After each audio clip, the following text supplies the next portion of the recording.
तो चलिए दोस्तों, फिर से हम आ गए हैं। नहीं, आपका एक बार पुनः स्वागत है प्रेरणा आईएएस इस कोचिंग संस्थान में। आज हमारा चैप्टर है राज्यपाल। राज्यपाल में देखिए, हमने बताया था कि कार्यपालिका यहाँ दो प्रकार की होती है। एक होता है क्या, केंद्र की कार्यपालिका, है ना। केंद्र की कार्यपालिका में सबसे पहले हमने कंप्लीट किया राष्ट्रपति। दूसरा हमने कंप्लीट किया उपराष्ट्रपति। तीसरा हम लोग अभी कंप्लीट किए नहीं, इसको करेंगे, प्रधानमंत्री और काउंसिल ऑफ मिनिस्टर, मंत्री परिषद। और चौथा जो होता है वो अटॉर्नी जनरल, और ये हमने कंप्लीट किया। राष्ट्रपति, उपराष्ट्रपति, अटॉर्नी जनरल, ये इतना कंप्लीट है। प्रधानमंत्री और मंत्री परिषद अभी हम लोग शुरू नहीं किए। उसी तरीके से राज्य की कार्यपालिका होती है, इसमें शामिल होता है राज्य की कार्यपालिका में राष्ट्रपति के जैसा ही होता है क्या, राज्यपाल। यहां पे उपराज्यपाल नामक कोई पद का व्यवस्था नहीं है हमारे संविधान में। उपराज्यपाल नामक किसी पद की व्यवस्था नहीं। इसके बाद है सीएम प्लस मंत्री परिषद, राज्य का मंत्री परिषद। और जिस तरीके से यहाँ अटॉर्नी जनरल है, उसी तरीके से यहाँ क्या होता है, एडवोकेट जनरल, महाधिवक्ता होता है। देखिए, जब यहां पे हमने देखा केंद्र में प्रधानमंत्री, अभी हम लोग नहीं पढ़े, लेकिन जब पढ़ेंगे तो सारी शक्तियां प्रधानमंत्री के पास यानी मंत्री परिषद के पास ही है। भारतीय संविधान में लिखा है ना, आर्टिकल 74 में, कि राष्ट्रपति को उसके कार्यों में हेल्प करने के लिए एक मंत्री परिषद होगा, और उस मंत्री परिषद का हेड कौन होगा, प्रधानमंत्री होगा। ये नहीं लिखा है? तो सारा हेड यहाँ का प्रधानमंत्री होता है। तो उसी तरीके से यहाँ का भी सारा हेड क्या होता है, यहाँ का हेड क्या होता है, मुख्यमंत्री होता है ना। अब देखिए, जब यहाँ का भी पूरा हेड मुख्यमंत्री होता है, यहाँ का पूरा प्रधानमंत्री होता है, जब यहाँ का प्रधानमंत्री होता है तो फिर यहाँ राष्ट्रपति का पद की आवश्यकता क्यों है, इसकी चर्चा हमने कर लिया। तो जिस तरीके से सेंटर में प्रधानमंत्री या मंत्री परिषद के होते हुए राष्ट्रपति आवश्यक है, उसी प्रकार, आपका पहला क्लास है आज, अच्छा, उसी प्रकार राज्य में भी मुख्यमंत्री और राज्य मंत्री परिषद के रहते हुए राज्यपाल की आवश्यकता है। राष्ट्रपति की जो भूमिका केंद्र में है, वही भूमिका राज्यपाल का स्टेट में होता है। एक राज्यपाल का ये कार्य है जो राष्ट्रपति का वहां है। आगे महाराज, आप लेट से आते हैं और हमको कहते हैं कि सर आप जल्दी पहुंचिए, है ना। खैर, राज्यपाल की भूमिका जो यहाँ पे है, लेकिन राज्यपाल की एक और भूमिका होती है। अगर हम यहाँ कहें राष्ट्रपति की भूमिका यहाँ पे एक गार्जियन के रूप में है, ये तो है, और उस अनुसार राष्ट्रपति के सारे कार्यों को हमने देखा कि नहीं, कहीं ना कहीं वही उतना ही प्रकार, मतलब वही भूमिका, इवन राष्ट्रपति की अपेक्षा, राष्ट्रपति में एक ने हम विवेकाधिकार की जो चर्चा किया, तो विवेकाधिकार राष्ट्रपति से ज्यादा राज्यपाल के पास। यानी हम कह सकते हैं केंद्र की कार्यपालिका शक्ति राष्ट्रपति में निहित होती है, उसी तरीके से राज्य की समस्त कार्यपालिका शक्ति राज्यपाल में निहित होता है। तो एक भूमिका तो राज्यपाल का ये हो गया, जैसा कि वहां राष्ट्रपति का है। लेकिन राज्यपाल की एक और भूमिका होती है राज्य में, इसलिए कहा जाता है राज्यपाल अपनी दोहरी भूमिका का निर्वहन करता है। वो क्या होता है, राष्ट्रपति को हमने यहां पे निर्वाचित किया था, चुनाव हुआ था इसके लिए, है ना। राज्यपाल का चुनाव नहीं होता है, राज्यपाल को राष्ट्रपति द्वारा भेजा जाता है। यहां कहां पे, राज्य में, राष्ट्रपति द्वारा भेजा जाता है राज्य में। मान लिया जाए आपके कोई भी दोस्त या कोई भी सीनियर, कोई भी गुरुजी आपको प्रेरणा के बारे में भेजे हैं कि यहाँ आकर के पढ़िए, वहाँ जाइए, वहाँ एक संस्था है, वहाँ आके पढ़िए, तो कहीं ना कहीं आप उनके प्रति एक रेस्पॉन्सिबल तो हैं। इसी दौरान मान लिया वो कह देंगे क्या, ये तो अच्छा प्रेरणा जा रहे हैं, तो एक नोट्स ले लीजिएगा वहाँ से मांग करके कि शशि सर या फलना सर कोई ऐसा करके मांगे हैं, तो जरूर इतना काम आप कर दीजिएगा। यानी कि जो आपको यहां पे भेजे हैं उसके प्रति आपकी थोड़ी बहुत तो लॉयल्टी होती है कि नहीं? अच्छा, राष्ट्रपति आपको यहां भेजे हैं, इसका मतलब है कि केंद्र आपको यहां पे भेजे। हाँ, याद कीजिए, अनुच्छेद पहला हमने बताया था कि किसी भी कीमत पे राज्यों को भारत से अलग होने का अधिकार है नहीं। अगर हम संघीय व्यवस्था देखेंगे मेंस में या इसी में केंद्र राज्य संबंध में जब जाएंगे तो वहां पे आपको बताएंगे कि राज्य कई टुकड़ा में बढ़ सकता है। यहां वो समय और परिस्थिति का मांग होगा तो वैसा होगा, लेकिन किसी भी कीमत पे राज्य भारत से, कोई भी राज्य भारत से अलग नहीं होगा। और अगर मान लिया जाए यहां पे कोई राज्य, एग्जाम्पल हम बताते हैं, जैसे जैसे जैसे जैसे जैसे कौन सा, जैसे तमिलनाडु एक राज्य है, या पाकिस्तान से सटा पंजाब एक राज्य है ना, पंजाब एक राज्य है और वो भारत से अलग होना चाहे, पाकिस्तान में सटना चाहे, या अलग होकर के खालिस्तान बनाना चाहे। प्रमोद कैसे आपको नींद आता है? इतना नहीं आ रहा है तो आप जाके ऑफिस में बैठिए, यहां पे मत बैठिए।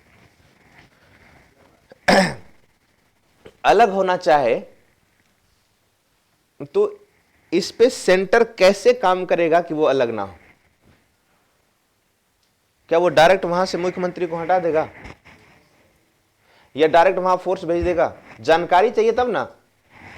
तो केंद्र में राज्य, केंद्र से राज्य जुड़ा रहे, भारत से कोई भी राज्य जुड़ा रहे, वो कड़ी का काम करता है राज्यपाल। यानी राज्यपाल के माध्यम से ही कहीं ना कहीं सेंटर के द्वारा राज्यों पर एक प्रकार से क्या किया जाता है? नियंत्रण किया जाता है। व्यवहारिक नियंत्रण, गलत होने पर नियंत्रण। इसका मतलब यह नहीं कि राज्य पर पूरी तरीके से कंट्रोल करेगा सेंटर, राज्य को चलने नहीं देगा, नहीं। अगर राज्य के द्वारा ऐसा कोई भी कार्य किया जा रहा हो या मजबूरी हो जो संवैधानिक रूप से सही नहीं है, जैसे हमने एक एग्जांपल बताया था, आर्टिकल 356 था ना, राष्ट्रपति शासन। हमने क्या बताया था कि आर्टिकल 355 में प्रत्येक सेंटर को यह कर्तव्य दिया गया है कि वो राज्य के शासन व्यवस्था सही से चलवाए। अगर किसी राज्य का शासन व्यवस्था संविधान के अनुसार नहीं चल रहा है तो राज्यपाल रिकमेंड करते हैं किनको? राष्ट्रपति को, कि महामहिम यहां का शासन व्यवस्था संविधान के अनुसार नहीं चल रहा है। तो राष्ट्रपति क्या करते हैं? वहां पे राष्ट्रपति शासन लागू करते हैं, वहां की शासन व्यवस्था को अपने कंट्रोल में लेते हैं। तो इस संदर्भ में हम क्या देखते हैं? अच्छा, ऐसा कोई भूमिका यहां राष्ट्रपति को था कि दुनिया का कोई, मान लिया जाए यूएनओ का कोई चेयरमैन है, वो राष्ट्रपति पर कंट्रोल कर रहा है कि शासन व्यवस्था तुम एशिया में हो तो एशिया में, अफ्रीका में नहीं मिल जाओ, ऐसा कुछ था नहीं। यहां पे सिर्फ और सिर्फ राष्ट्रपति के पास एक कार्य था, वो था राज्य की समस्त कार्यपालिका शक्ति राष्ट्रपति के पास, वही भूमिका था। लेकिन यहां पे राज्यपाल के पास क्या होता है? दोहरी भूमिका होता है ना। एक तो वो राज्य का पूरा कार्यपालिका शक्ति उसके पास होता है, और दूसरी भूमिका क्या होता है? वो सेंटर से चूंकि आता है तो सेंटर के द्वारा इस पे कंट्रोल किया जाए, राज्यपाल पर कंट्रोल किया जाए, तो सेंटर के प्रति भी इसकी क्या होती है? भूमिका होती है, जिम्मेदारी होता है। तो ऐसे में कहा जाता है भारत के प्रत्येक राज्य का जो राज्यपाल होता है वो दोहरी भूमिका निभाता है। तो मैं यही दोहरी भूमिका की चर्चा कर रहा था। क्लियर हुआ? तो देखिए, थोड़ा सा यहां समझने की जरूरत है। अब चूंकि ये चीज हमने बता दिया, तब आपके मन में यह सवाल नहीं आना चाहिए कि राज्यपाल का पद की क्या जरूरी है। कोई जरूरी है? राज्यपाल का पद का क्या जरूरी है? अब तो आपको लग रहा होगा ना कि अगर किसी भी राज्य का, अच्छा मान लिया जाए यहां पे है ऑपोजिशन की सरकार और यहां पे है तृणमूल कांग्रेस या किसी का, है ना। अब मान लिया जाए यहां की शासन व्यवस्था सही नहीं चल रहा है, क्योंकि ये पूरा शासन व्यवस्था निर्भर करेगा इन पे या दूसरे राज्य पे जो पार्टी की सरकार है उस पे। हो सकता है ये पार्टी या यहाँ की जो सरकार है उसकी मिली भगत हो गया अपोजिट, मतलब दूसरा देश से, जैसे बगल में म्यांमार है ना, या कोई भी देश है, ऐसा कुछ स्थिति हो गया। क्लियर? बहुत ज्यादा पैसा या मतलब जो भी रीजन रहा होगा वो सब चीज छोड़िए, ऐसा कोई परिस्थिति हो गया, अगर राज्यपाल नहीं रहेगा तो सेंटर के पास ये सूचना जाएगा नहीं जाएगा। बाय द वे अगर सूचना चला भी गया तो राज्यपाल ही तो वो माध्यम है जिसके तहत उस पर नियंत्रण करने का प्रयास करेगा। कौन? सेंटर। जैसे मान लिया जाए शासन व्यवस्था एकदम बद से बदतर हो गया, तभी तो राज्यपाल रिकमेंड करेगा और राष्ट्रपति शासन लेकर के सेंटर कंट्रोल करेगा इसको। अगर राज्यपाल का पद नहीं होता तो ये पॉसिबल था? पॉसिबल था? यही कारण है कि भारत में राज्यपाल पद का भी सृजन किया गया। अब देखिए, यहां दो तरीके की व्यवस्था थी। जब संविधान सभा चल रही थी तो वहां पे बहस हो रही थी कि राज्यपाल का जो पद है वो तो होगा जरूर, लेकिन ये कैसा होगा? मनोनीत होगा, राज्यपाल सेंटर के द्वारा मनोनीत होगा, क्या राज्यपाल का भी चुनाव होगा? तो दो खेमा बटा हुआ था। कुछ व्यक्ति चाह रहे थे कि इसका निर्वाचन हो, लेकिन उसके भी कुछ अपना जो है डिसएडवांटेज था। क्या डिसएडवांटेज होगा?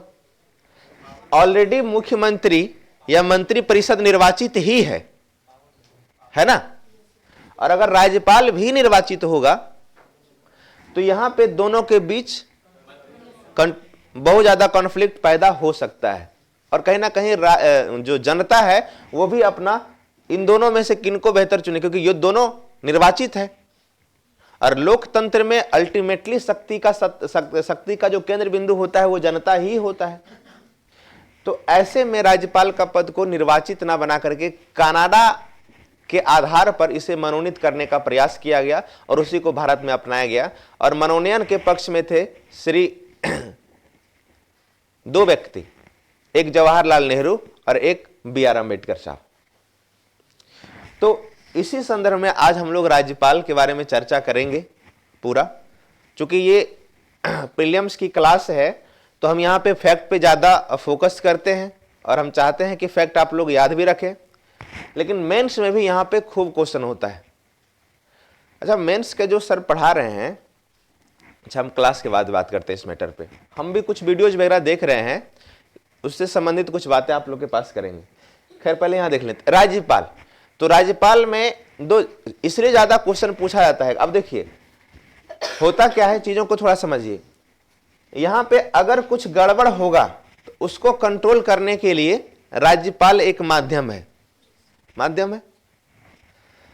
अब यहां बात यह होता है कि जब गड़बड़ हो तब तो आप कंट्रोल कीजिए, कोई दिक्कत नहीं है। जब लेकिन गड़बड़ नहीं हो रहा है बावजूद भी आप कंट्रोल करने का प्रयास करते हैं, तभी तो विवाद होता है।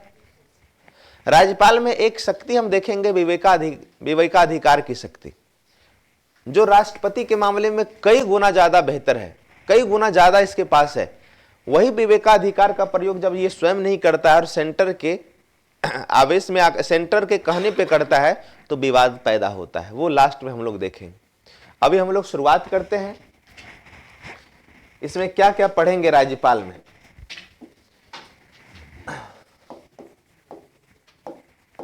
देखिए, तो सबसे पहले हम लोग जानने का प्रयास करेंगे राज्यपाल में भूमिका, ठीक है।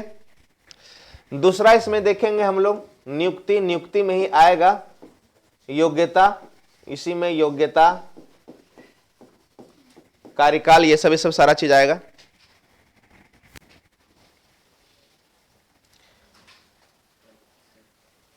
योग्यता, कार्यकाल, शपथ ग्रहण, ये सब छोटा छोटा मोटी ये चीज पूरा कर लेंगे। सबसे महत्वपूर्ण इसकी जो होगी वो होगी शपथ ग्रहण हो गया,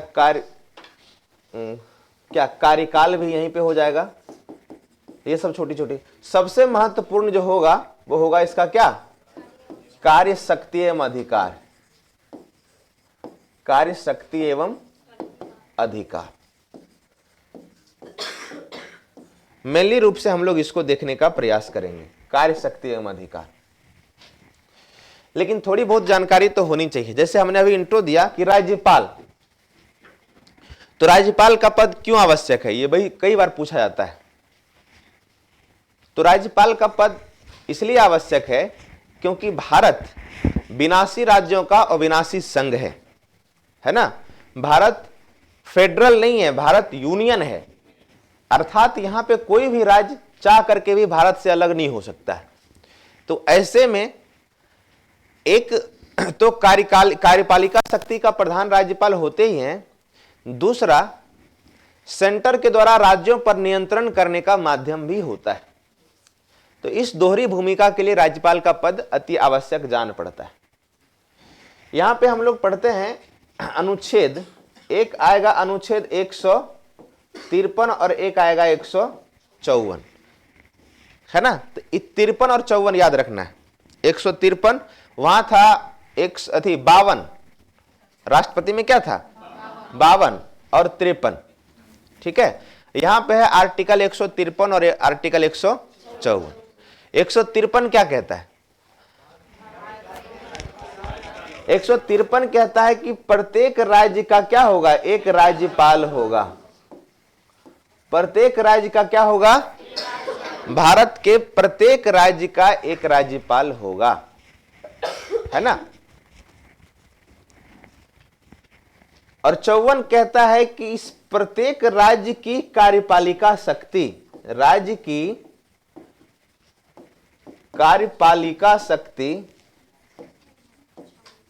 कार्यपालिका शक्ति किसमें निहित होगी, राज्यपाल में क्या होगा, गवर्नर में क्या होगा, निहित होगा।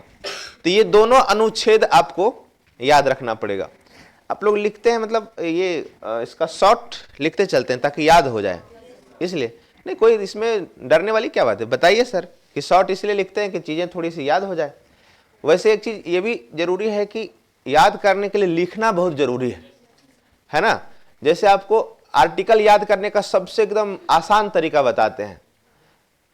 कुछ नहीं करना है, रात में जब सोते हैं तो आंख बंद करके और 1 से लेकर के जितना तक है, और जब तक पूरी तरह से याद ना हो जाए आंख खोलवे नहीं कीजिए, है ना। आंख खोलवे नहीं कीजिए। जब एकदम लगे कि एक आर्टिकल एकदम भूल गए, याद नहीं हो रहा, तब मोबाइल खोल करके उसको देख लीजिए, है ना। नींद आ जाएगा। कौन बोले नींद आ जाएगा? नींद इसलिए नहीं आएगा क्योंकि आपकी मतलब जिज्ञासा होना चाहिए, वही ना हम बोलते हैं, अंदर से खुन्नस रहेगा, नींद आएगा।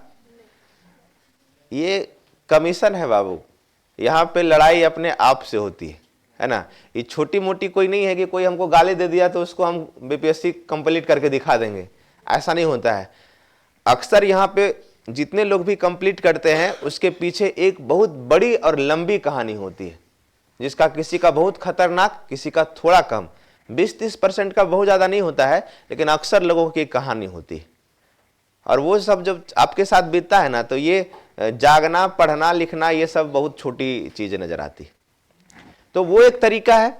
दूसरा तरीका है, अच्छा वो तब होगा जब आपको याद रहेगा, रिवीजन करने के लिए। लेकिन याद करने के लिए आप एकदम लिखिए, याद करने के लिए एकदम लिखिए। अनुच्छेद 1 में क्या है, दिस, 2 में क्या है ये, और लिख करके, और ये नहीं होता अगर लिख करके एकदम पूरा बोर्ड में आप अपने रूम में चिपका दीजिए, है ना, 1 से लेकर के जितना तक पढ़ाते जाएं। जब भी आपका गुड मॉर्निंग हो तो किसी के व्हाट्सएप स्टेटस से ना हो, गुड मॉर्निंग कहां से हो, पागलपन, मतलब कहते हैं पागल बनना पड़ता है। अगर आप लोग के पास कम टाइम है ना, जल्दी सफलता चाहिए, तो पागलपन की हदें पार करनी होगी, है ना। तो उस तरीके से याद करने का तरीका होता है, लिख लिख करके याद करने का भी एक आसान तरीका हो। तो ये देखिए आर्टिकल 153 और आर्टिकल 154, ये दोनों को देखिए। आर्टिकल 153 क्या कहता है, प्रत्येक राज्य का एक क्या होगा, राज्यपाल होगा। आर्टिकल 154 क्या कहता है,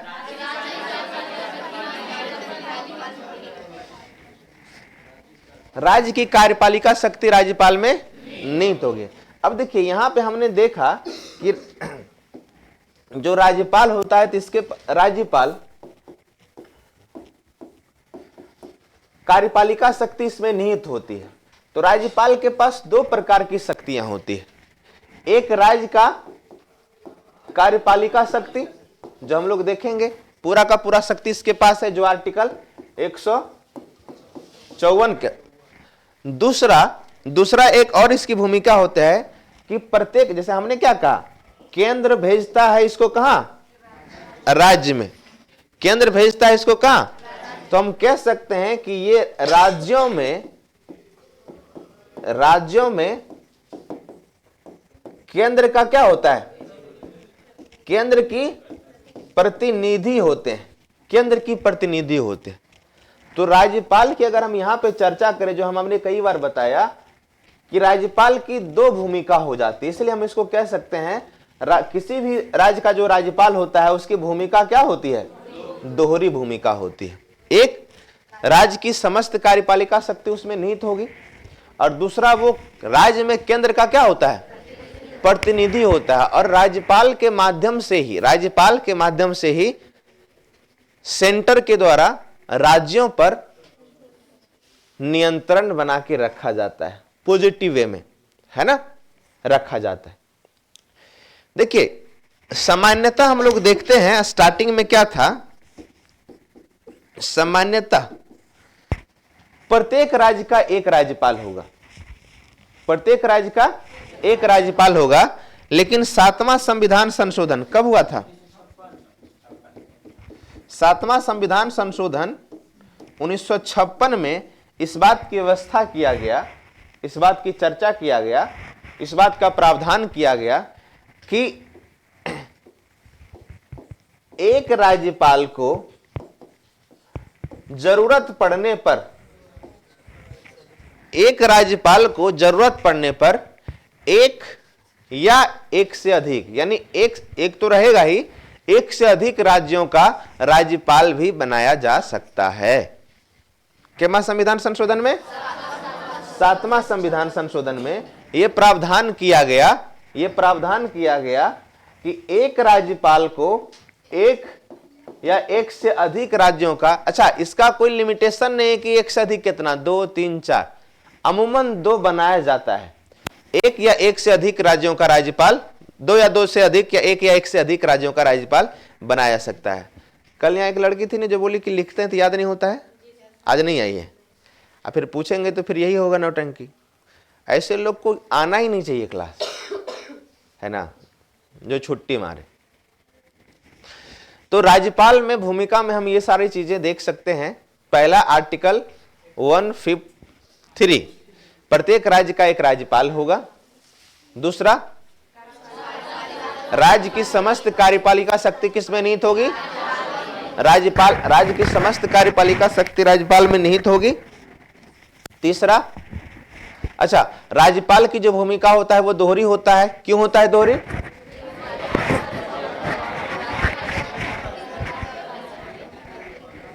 दोहरी भूमिका होती है क्यों? क्योंकि वो तो एक तो कार्य समस्त कार्यपालिका शक्ति उसके पास होता है राज्य का, और दूसरा वो केंद्र का क्या होता है? प्रतिनिधि होता है, प्रतिनिधि होता है। अब देखिए, प्रतिनिधि होता है। प्रत्येक राज्य के राज्यपाल जो होते हैं वो अमूमन एक राज्य के राज्यपाल होते हैं, लेकिन 7वां संविधान संशोधन द्वारा उसे और शक्तियां दी गई कि जरूरत पड़ने पे एक से अधिक राज्यों का राज्यपाल वो हो सकता है। यहां पे एक सवाल होता है, देखिए राज्यपाल का जो वेतन होता है वो कितना होता है? 3.5 लाख। राज्यपाल का जो वेतन होता है वो राज्य के संचित निधि से दिया जाता है, ठीक है। लेकिन जब 2 राज्य का राज्यपाल अगर कोई बनता है तो उसका वेतन कैसे दिया जाएगा? यहां से क्वेश्चन पूछा जाता है। देखिए, जब एक राज्यपाल एक से अधिक राज्यों का राज्यपाल बनता है तो उसका वेतन दोनों राज्य मिलकर के देते हैं, लेकिन उन दोनों राज्यों में से अनुपात कितना होगा? जैसे मान लिया एक बना दिया गया किसका? बिहार का, और एक बना दिया झारखंड का। तो झारखंड और बिहार के जो राज्य का संचित निधि है उसमें से बिहार कितना पे करेगा वेतन और झारखंड कितना पे करेगा वेतन, इस बात को डिसाइड करने वाला व्यक्ति कौन होता है? राष्ट्रपति होता है। ये क्वेश्चन बहुत ज्यादा पूछा जाता है। 3.5 लाख में हो सकता है कि 2.5 लाख बिहार दे और कितना बच गया? 1 लाख झारखंड दे। इस बात का जब डिसाइड किया जाता है तो इसमें कुछ बातें देखी जाती है, खास करके एरिया और जनसंख्या।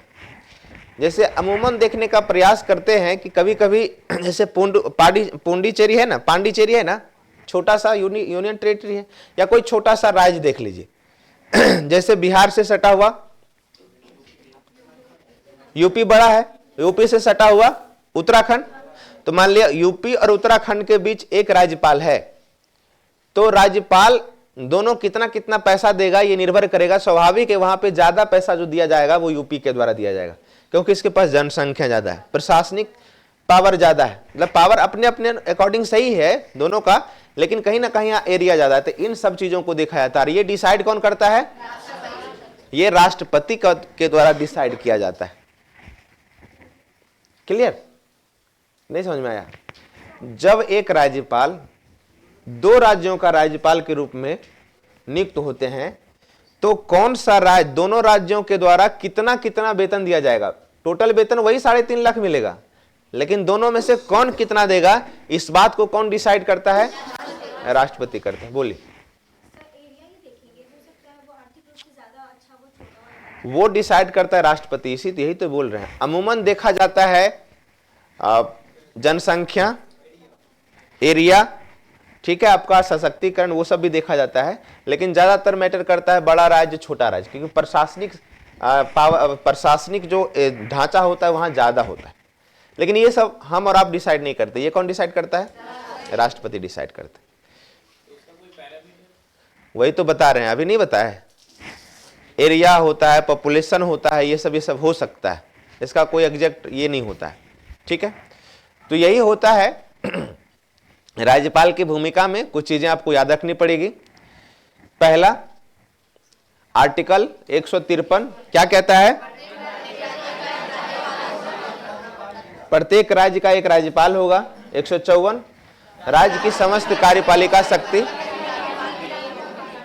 चूंकि वो केंद्र सरकार के प्रतिनिधि होता है इसलिए उसकी भूमिका दोहरी होती है। 7वां संविधान संशोधन में यह प्रावधान किया गया। क्या?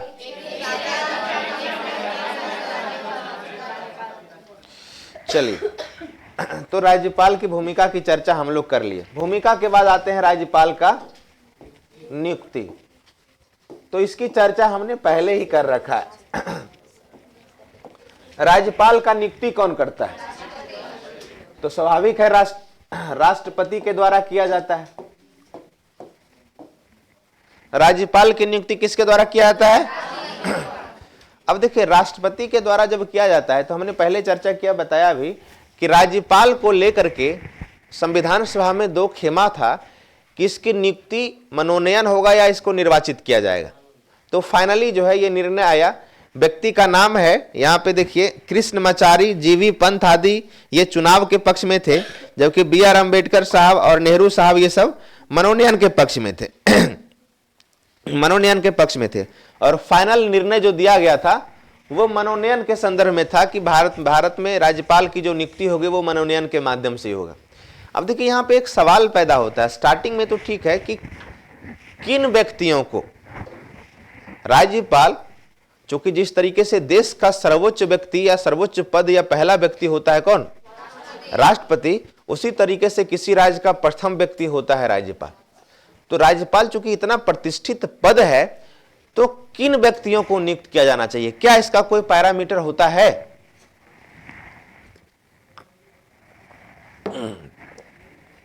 पैरामीटर होता है। तो कुछ कुछ योग्यता होती है, लेकिन विशेष कोई पैरामीटर नहीं होता है। वो राष्ट्रपति के इच्छा पर होता है। राष्ट्रपति का इच्छा कहे तो मंत्रिपरिषद का इच्छा, उसके इच्छा पर ये नियुक्त किए जाते हैं। अमूमन ऐसा देखा जाता है एक लंबा अनुभव हो, है ना। वैसे एज, इसकी भी एज होता है, मिनिमम 35 वर्ष होना चाहिए, उससे कम का नहीं होना चाहिए। एक लंबा प्रशासनिक अनुभव हो। देखिएगा, अक्सर 35 साल तो बहुत कम होता है। आज तक हमने ऐसा किसी व्यक्ति को नहीं देखा जो 35 वर्ष और 40 वर्ष की उम्र में राष्ट्रपति और राज्यपाल बने। हर राज्यपाल देखते हैं जो बने उसका 5 साल के बाद मृत्यु हो जाती है। यानी कहीं ना कहीं 70 साल, 60 साल, है ना, 80-85 साल तक के लोगों क्यों? क्योंकि अनुभवी होना ज्यादा मैटर करता है। इसलिए इसमें कोई विशेष ये चीज नहीं है कि राज्यपाल की नियुक्ति अगर कौन करता है? राष्ट्रपति करते हैं। नियुक्ति की जगह ज्यादा बेहतर होगा इसका मनोनयन। अगर हम वर्ड की चर्चा करें, मनोनयन, तो इसका मनोनयन कौन करते हैं? राष्ट्रपति करते हैं। ये चीज को हमेशा याद रखने का प्रयास करना है। देखिए, एक चीज और कहा था, स्टार्टिंग में क्या होने लगा था, जैसे जैसे 1950 में ये प्रावधान किया गया था तो एक चीजें प्रचलन में आ गया था कि कोई भी व्यक्ति, जैसे किसी पार्टी का कोई व्यक्ति है, अगर उसको कोई विशेष पद नहीं मिला, जैसे मान लीजिए जीता ऐसे देखते हैं कि लगातार वो चुनाव जीत रहा है तो कोई ना कोई मंत्री का पद या इस तरह का, जैसे किसी कोई भी पार्टी में कोई ऐसे लोग, कई ऐसे लोग होते हैं जो हमेशा उस पार्टी का केंद्र बिंदु बना रहता है ना। कई बार मान लिया जब वो चुनाव हार जाते हैं, ऐसा सिचुएशन आता है कि चुनाव हार जाते हैं, तो ऐसे में पार्टी के अध्यक्ष या जो पार्टी विशेष के लोग होते हैं वैसे व्यक्ति को किसी खास राज्य का राज्यपाल बना दिया जाता है, जबकि उससे और योग्य व्यक्ति होते हैं। तो कहीं ना कहीं ऐसा कहा जाता है कि चलो इस बार चुनाव नहीं जीत पाया, मंत्री नहीं बन पाया, बेरोजगार था, उसको रोजगार दे दिए। ऐसा कई बार देखा गया है और यह प्रचलन बड़ा जोरों से चलना शुरू हो गया था। इस पे लेकर के सुप्रीम कोर्ट ने फाइनल 1979 में एक निर्णय दिया और उसमें कहा कि राज्यपाल जैसे पद को एक रोजगार के रूप में बांधना यह किसी तरह से सही नहीं है। यानी राज्यपाल का पद किसी भी दृष्टिकोण से रोजगार के अधीन नहीं होगा। समझ रहे हैं इस बात को?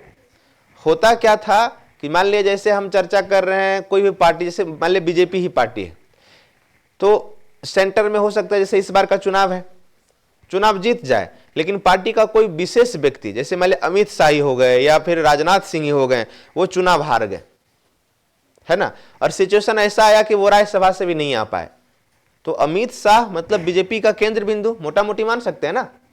तो ऐसे व्यक्ति के लिए ऐसे खाली रहे, बेरोजगार रहे, तो बेरोजगार तो वो वाला बेरोजगारी नहीं जो हम लोग समझ रहे हैं, तो कहीं ना कहीं उसके गरिमा या पद को अच्छा लगेगा। तो ऐसे में क्या किया जाता है, वैसे व्यक्ति को किसी खास राज्य का राज्यपाल बना दिया जाता है। तो ऐसा ही शुरुआत से होना शुरू हुआ था। लेकिन 1979 में सुप्रीम कोर्ट ने यह निर्णय दिया कि राज्यपाल का जो पद है वो रोजगार के अधीन है, रोजगार के अधीन नहीं है, ये किसी भी राज्य का प्रतिष्ठित पद होता है। ठीक है, चलिए इसी में नियुक्ति के लिए जो योग्यता होती है, तो योग्यता में हम लोग क्या देखते हैं, क्या क्या होना चाहिए योग्यता? तो पहला वही सारा चीज जो होता है, क्या भारत का नागरिक होना चाहिए। अच्छा, एक चीज हमेशा याद रखिएगा, योग्यता में एक चीज हमेशा पूछा जाता है, भारत का नागरिक होना चाहिए, सही है, लेकिन जिस राज्य का वो राज्यपाल नियुक्त हो रहा है, जैसे बिहार का अगर हो रहा है, तो किसी भी कीमत पे वो बिहार का नागरिक होगा, बिहार का नागरिक नहीं होगा। ये क्वेश्चन बहुत पूछा जाता है। जिस राज्य का राज्यपाल नियुक्त हो रहा है, उस राज्य का वो व्यक्ति बाय बर्थ उस राज्य का वो व्यक्ति नहीं होना चाहिए। अर्थात बिहार के लोग कभी भी बिहार का राज्यपाल, यूपी के लोग कभी भी यूपी का राज्यपाल, यानी आप में से कोई बिहार का राज्यपाल नहीं बन सकते। हाँ, इसका रीजन में यह देखा जाता है, चूंकि ये एक मनोनीत पद होता है और कहीं ना कहीं वो अपने राज्य में वहां पे, जैसे मान लिया आपका सिलेक्शन जब होता है ना, तो कभी भी आपको होम डिस्ट्रिक्ट नहीं मिलता है। इसके दो प्रॉब्लम्स होते हैं, एक आप निष्पक्ष होकर काम नहीं कर पाते हैं। होम डिस्ट्रिक्ट से किसका लगाव नहीं होता है? होता है ना, होता है कि नहीं? क्योंकि जैसे ही पहले ऐसा होता था तो कई बार देखा गया, जैसे जमींदारी प्रथा, ये सब सारा चीज जो स्टार्टिंग में था सारा चीजें, तो वहां पे अक्सर जो आईएएस आईपीएस सारे जो अधिकारी बड़े बड़े होते थे वो जमींदार के बेटा ही होते थे।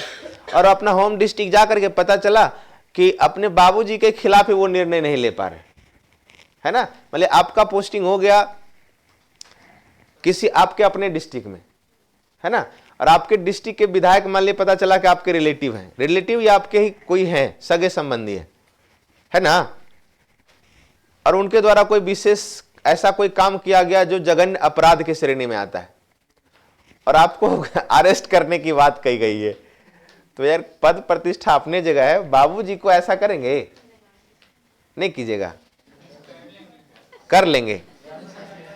कहना आसान होता है, लेकिन कहीं ना कहीं निष्पक्ष होकर के काम लोग नहीं कर पाते हैं। यही कारण है कि ये जो है विशेष प्रावधान किया गया है कि आप जिस राज्य के व्यक्ति हैं, जिस राज्य के आप निवासी हैं, जिस राज्य में आपका जन्म हुआ है, उस राज्य का राज्यपाल।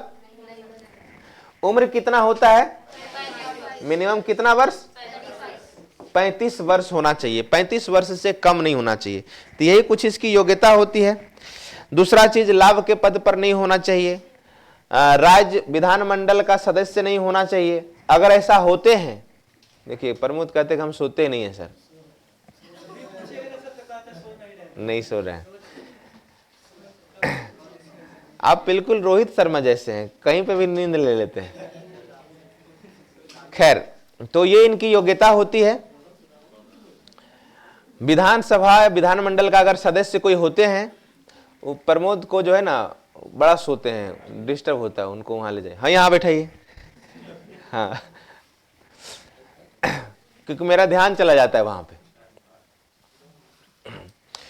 दूसरा चीज, हाँ, तो कोई भी राज्य का जो राज्यपाल होता है वो उस राज्य का राज्यपाल नहीं हो सकता जहां पे उसका जन्म हुआ है। तो योग्यता में यही सारी चीजें हम लोग ध्यान में रखते हैं। चलिए, योग्यता के बाद की अगर चर्चा करें तो इसका शपथ ग्रहण, वेतन, कार्यकाल, कार्यावधि। देखिए शपथ ग्रहण की क्या बात होती है, ये पूछा जाता है। राज्यपाल का जब आते हैं तो उसका शपथ ग्रहण कौन करवाता है? तो जिस राज्य में इसका नियुक्ति होता है उस राज्य के हाईकोर्ट का जो चीफ जस्टिस होता है, याद कीजिए सुप्रीम कोर्ट के न्यायाधीश राष्ट्रपति को नियुक्त करते थे या शपथ ग्रहण दिलवाते थे, शपथ करवाते थे।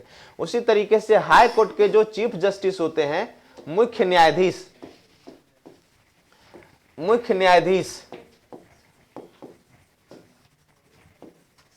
वही क्या करते हैं, राज्यपाल को शपथ दिलाते हैं। अगर मुख्य न्यायाधीश नहीं हो, ये सब क्वेश्चन बहुत ज्यादा पूछा जाता है, अगर मुख्य न्यायाधीश ना हो तो जिस तरह से वहां पे था, आसान हो रहा है ना, राष्ट्रपति वाला सारा चीज यहां पे आ रहा है। जिस तरह वहां पे था सुप्रीम कोर्ट का वरिष्ठ न्यायाधीश, उसी तरह से यहां का भी क्या होगा, वरिष्ठ न्यायाधीश होगा। यही इसका क्या करते हैं, शपथ ग्रहण करवाते हैं। ठीक है, शपथ ग्रहण हो गया। शपथ ग्रहण के बाद शुरू होता है इसका कार्यकाल। देखिए अमूमन इसका कार्यकाल सामान्यतः 5 वर्ष माना जाता है, लेकिन वास्तविक तो यह बात है इसका कोई भी कार्यकाल नहीं होता है। इसका कोई कार्यकाल नहीं होता है। क्यों नहीं होता है? क्योंकि ये मनोनीत होता है। ये राष्ट्रपति के प्रसाद प्रयत्न अपने पद पर क्या होता है, राष्ट्रपति के प्रसाद प्रयत्न ही अपने पद पर बना होता है। राष्ट्रपति के प्रसाद प्रयत्न ही अपने पद पर बना होता है। अर्थात राष्ट्रपति जब चाहेंगे इसको क्या कर सकते हैं, हटा सकते हैं। इसलिए हम कह सकते हैं इसका कोई विशेष कार्यकाल नहीं होता है। ठीक है, बिल्कुल नहीं होता है, राज्यपाल का कोई कार्यकाल नहीं होता है। सामान्य तौर पर ऐसा देखा जाता है कि 5 साल तक होते हैं, है ना, लेकिन बहुत कम ऐसे राज्यपाल होते हैं जो अपना 5 वर्ष की अवधि को भी पूरा करते हैं। ठीक है, अच्छा चलिए, हटाने की अगर बात किया जाए तो संविधान में इसको हटाने की कोई वैसी प्रक्रिया की भी चर्चा नहीं है। संविधान में इसको हटाने की कोई विशेष प्रक्रिया की भी चर्चा नहीं है। क्यों नहीं है? क्योंकि राष्ट्रपति इसको मनोनीत करते हैं, तो राष्ट्रपति जब चाहे क्या कर सकते हैं, इसको हटा सकते हैं। तो यही कुछ जो है राज्यपाल से संबंधित बातें थी, जैसे इसकी नियुक्ति, इसकी योग्यता, इसका शपथ ग्रहण, इसका हटाने की प्रक्रिया, वैसी कोई प्रक्रिया नहीं है, कार्यकाल, यही सारा चीजें था। मेनली रूप से अब हम लोग जो पढ़ेंगे वो पढ़ेंगे क्या, इसका कार्यकाल, कार्यपालिका शक्ति, कार्य एवं शक्ति, राज्यपाल की कार्य एवं शक्तियां। तो देखिए राज्यपाल की कार्य एवं शक्तियां पढ़ने के लिए राज्यपाल की कार्य एवं शक्ति, आपको राष्ट्रपति का कार्य एवं शक्ति को देखना पड़ेगा।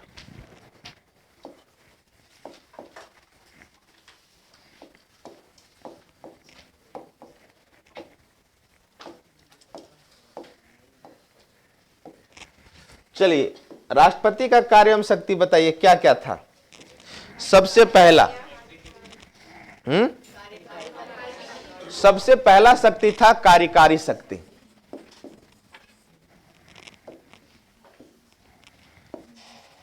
कार्य शक्ति। दूसरा क्या था? विधायी शक्ति।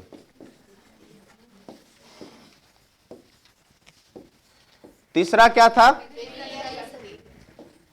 वित्तीय शक्ति।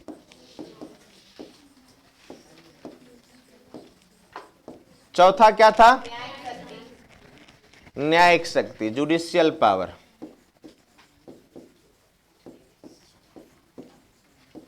पांचवा क्या था? कूटनीतिक शक्ति। कूटनीतिक शक्ति। नेक्स्ट क्या था? सैन्य शक्ति। नेक्स्ट क्या है? आपातकालीन शक्ति। नेक्स्ट क्या है? वीटो की शक्ति। नेक्स्ट क्या है? क्षमादान की शक्ति। नेक्स्ट क्या है?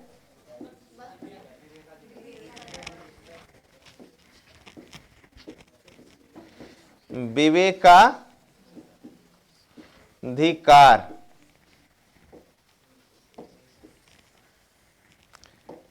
या स्पेशल पावर,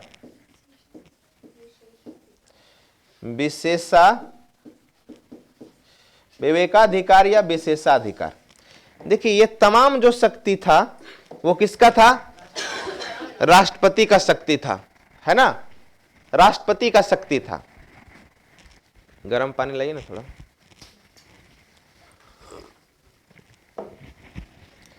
लगभग यही सब सारी शक्तियां राज्यपाल के पास होती है, लेकिन कुछ ऐसी शक्तियां होती है जो राष्ट्रपति को था लेकिन राज्यपाल को नहीं होता है। जैसे जब हम बात करते हैं कूटनीतिक शक्ति का,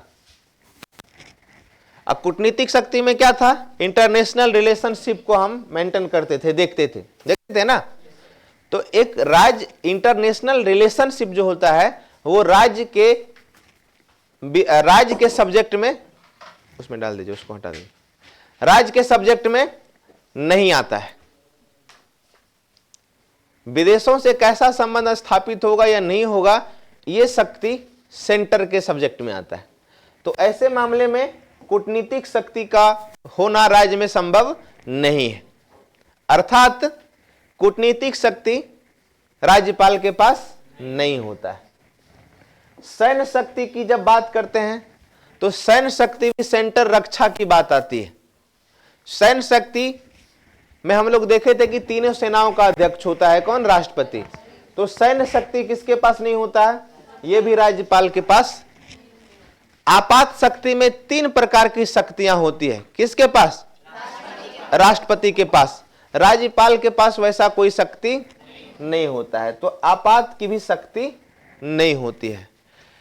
वीटो की शक्ति स्पेशली जिस तरीके से राष्ट्रपति के पास होता है, तो उसी तरीके से थोड़ा सा शक्ति राज्यपाल के पास भी होता है, क्योंकि वीटो की शक्ति के अकॉर्डिंग ही वो कि राज्य के किसी भी विधेयक पर, जो राज्य विधानमंडल से विधेयक आएगा, तो उसको वो पुनर्विचार के लिए भेजेगा या अपने पास रखेगा, है ना?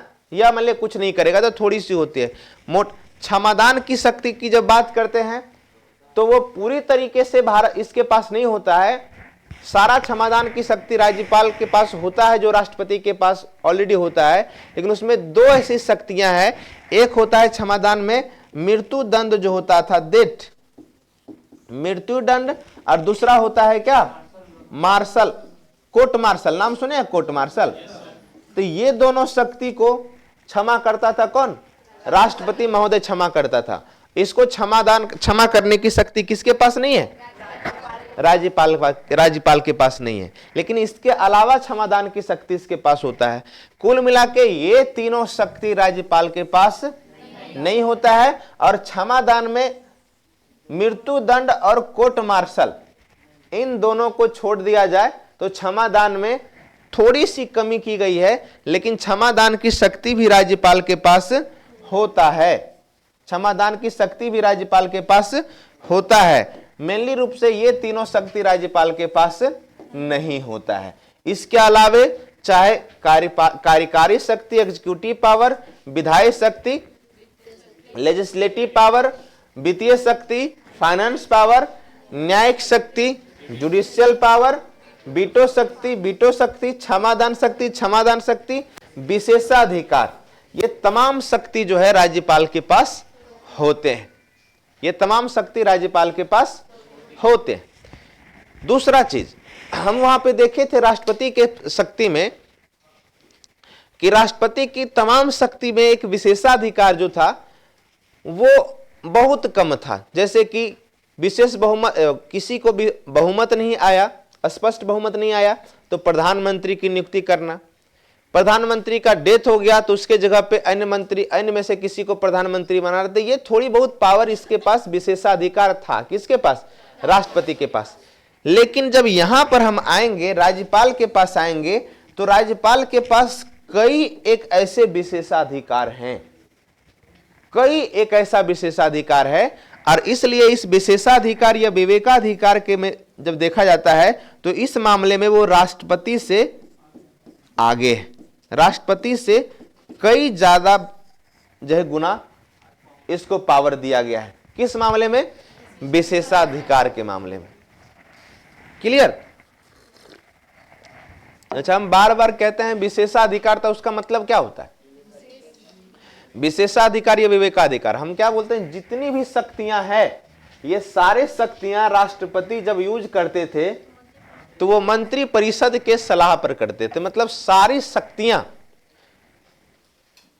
बढ़िया से बैठिए, सबसे पीछे लदक के बैठे, मंत्री परिषद के या प्रधानमंत्री के सलाह से करते थे। अपना कोई उसका रोल नहीं था सिवाय एक शक्ति का छोड़ करके, विवेकाधिकार।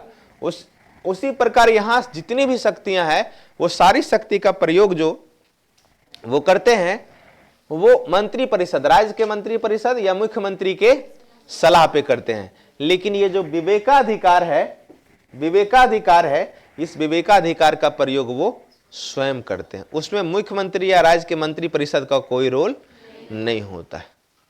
और कई बार आप मेंस में देखे होंगे, क्वेश्चन पूछता है राज्यपाल का पद विवाद का कारण है ना, केंद्र राज्य संबंध का मुख्य कारण।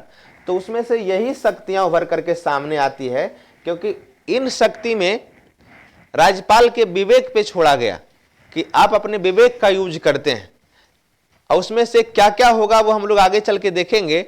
और यहीं पर क्या होता है, जब अपोजिशन की सरकार होती है किसी अलग राज्य में सेंटर से, तो इस विवेकाधिकार का प्रयोग राज्यपाल अपने दिमाग से नहीं करता है, बल्कि सेंटर जो कहता है वो करता है। और यही कारण है कि सेंटर और स्टेट के बीच क्या होता है? विवाद खड़ा होता है। ठीक है, तो जब हम विवेकाधिकार की शक्ति में जब जाएंगे तो वहां पे देखेंगे। अभी एक एक करके शुरुआत करते हैं क्या। तो सबसे पहले हमारा क्या हो जाएगा? तो सबसे पहले हमारा हो जाएगा एग्जीक्यूटिव पावर, कार्यकारी शक्तियां। तो आप सारे लोग जो हैं, राष्ट्रपति के जितने भी शक्तियां हमने पढ़ाया उस सारे शक्ति को निकाल लीजिए, है ना। राष्ट्रपति के जितने भी शक्तियां हमने पढ़ाया निकाल लीजिए, ये आपको याद होगा। और इसलिए हमने आज राज्यपाल चुना क्योंकि आपको जस्ट अभी कुछ दिन पहले हमने राष्ट्रपति पढ़ाया। तो जो वहां सेंटर में राष्ट्रपति का कार्य था वही सारा कार्य यहां पे राज्यपाल का होगा, कार्यकारी शक्ति में। जैसे निकाल लीजिए, मतलब आपको याद होना चाहिए, दिमाग में निकाल लीजिए, नोट्स नहीं निकाल लीजिए। जैसे कार्यकारी शक्ति में सबसे पहला शक्ति हमने दिखाया था वहां पे राष्ट्रपति के पास कि राष्ट्रपति क्या करते हैं? प्रधानमंत्री को नियुक्त करते हैं और प्रधानमंत्री के सलाह से अन्य मंत्रियों की नियुक्ति और उसके बीच विभागों का बंटवारा करते हैं ना। उसी तरीके से जब यहां पे आएंगे तो यहां पे राज्यपाल क्या करते हैं? तो यहां पर राज्यपाल करते हैं, मुख्यमंत्री को नियुक्त करते हैं और मुख्यमंत्री के सलाह पर ही क्या करते हैं? अन्य मंत्रियों को भी नियुक्त करते हैं, अन्य मंत्रियों को नियुक्त करते हैं। और सिर्फ नियुक्ति ही नहीं करते हैं बल्कि उसके बीच क्या करते हैं? विभागों का बंटवारा भी करते हैं, विभागों का बंटवारा भी करते हैं। क्लियर? विभागों का बंटवारा भी करते हैं। तो देखिए सिमिलर चल रहा है ना। आप राष्ट्रपति पढ़ लिए तो राज्यपाल आसानी से आप पढ़ लीजिएगा। दूसरा हमने वहां पे क्या बताया था? महान्यायवादी की नियुक्ति। तो वहां पे महान्यायवादी की नियुक्ति राष्ट्रपति करते थे, जबकि उसका कोई कार्यकाल नहीं होता था। होता था? राष्ट्रपति के प्रसाद प्रयत्न पद पर बने रहते थे। उसी प्रकार यहां पे अगर चर्चा करते हैं तो यहां पे होता है क्या? महाधिवक्ता। महाधिवक्ता की नियुक्ति कौन करते हैं? राज्यपाल करते हैं। महाधिवक्ता का नियुक्ति कौन करते हैं? राज्यपाल करते हैं। और राज्यपाल के ही प्रसाद प्रयत्न ये पद पर बना रहता है। ठीक है। इसके बाद वहां पे हम लोग चर्चा करते थे सुप्रीम कोर्ट के न्यायाधीश की नियुक्ति कौन करते हैं? राष्ट्रपति करते हैं। तो यहां पर हाई कोर्ट के न्यायाधीश की नियुक्ति कौन करेगा?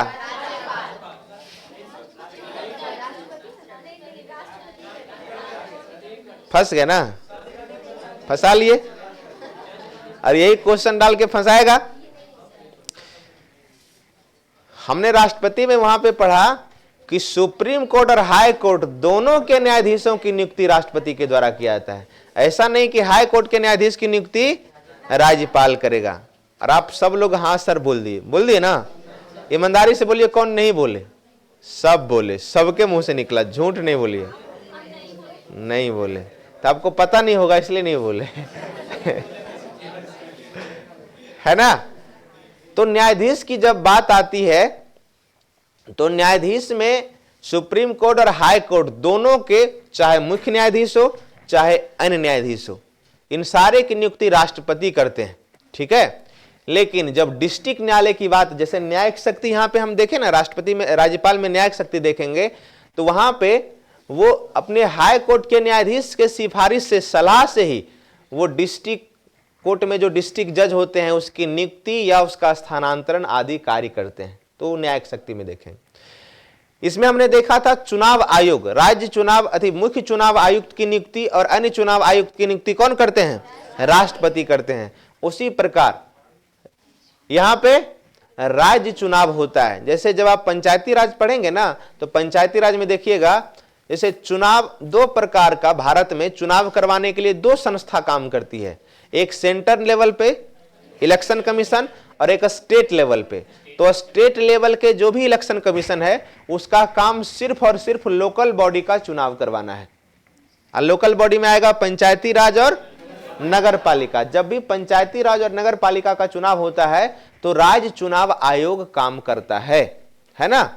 उसकी देखिएगा, इसके अलावे लोकल बॉडी के अलावे जितना भी चुनाव है, चाहे राष्ट्रपति हो, उपराष्ट्रपति हो, लोकसभा, राज्यसभा, विधानसभा, विधान परिषद, ये सारा चुनाव के लिए कौन होता है जिम्मेवार?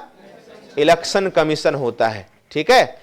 लेकिन वहां पे इलेक्शन कमीशन जो सेंटर में है उसकी नियुक्ति, उसके अध्यक्ष और सदस्य की नियुक्ति कौन? राष्ट्रपति। तो यहां पे कौन करते हैं? यानी राज्य का राज्य चुनाव आयोग कह सकते हैं। राज्य चुनाव आयोग के अध्यक्ष एवं सदस्य की नियुक्ति कौन करता है?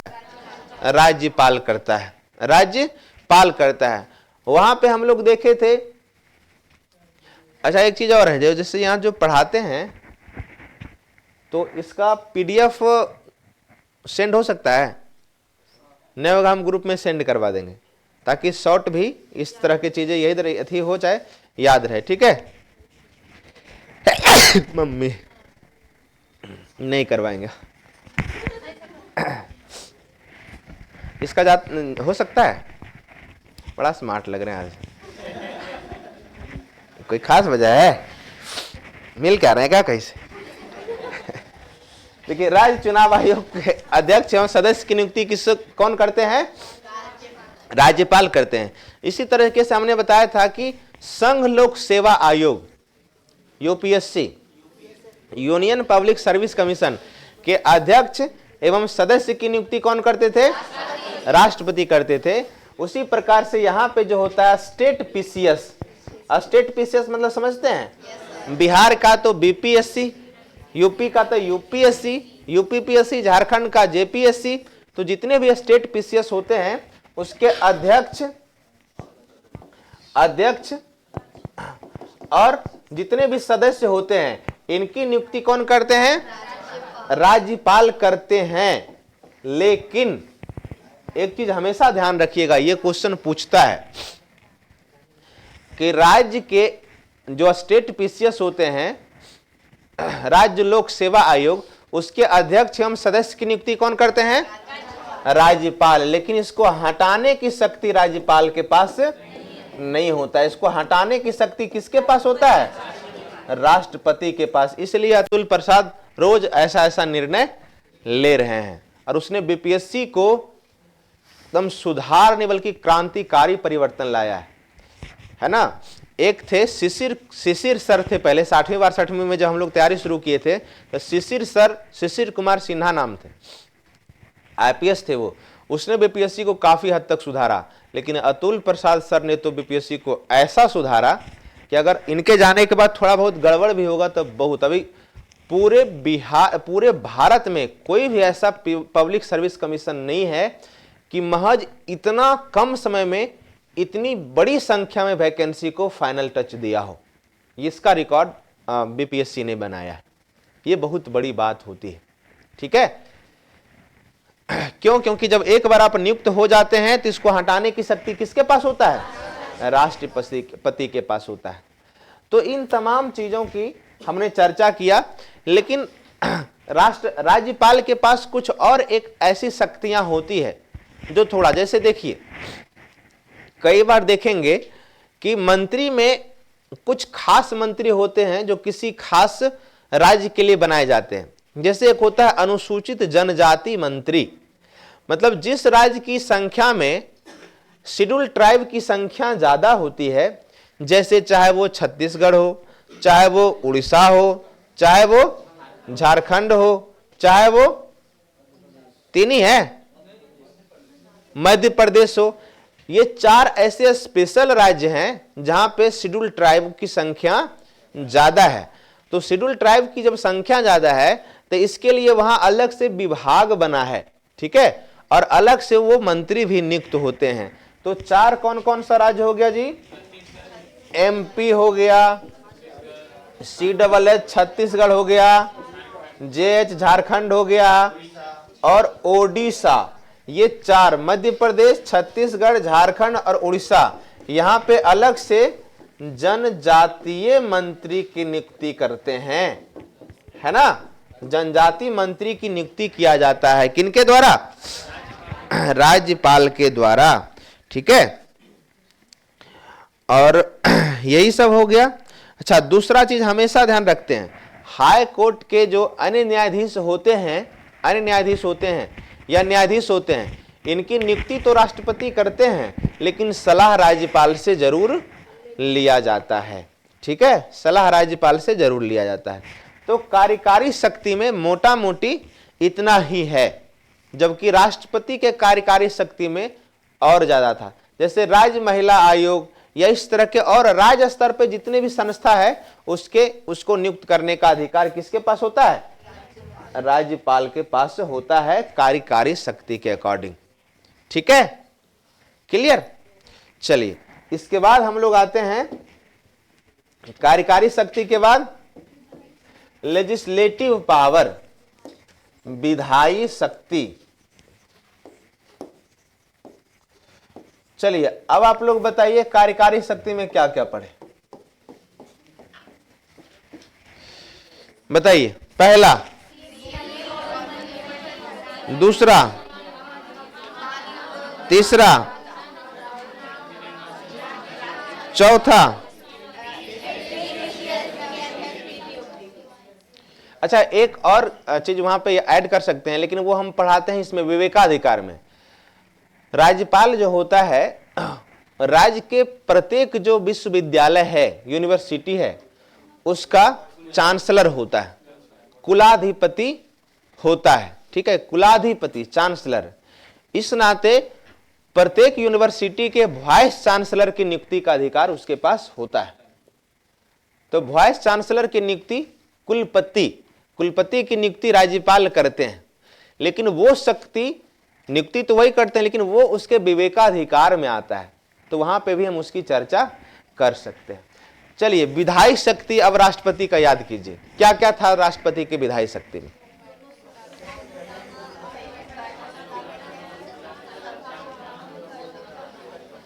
याद है या नहीं है तो नोट्स निकाल लीजिए, अपना अधिकार है आपके पास।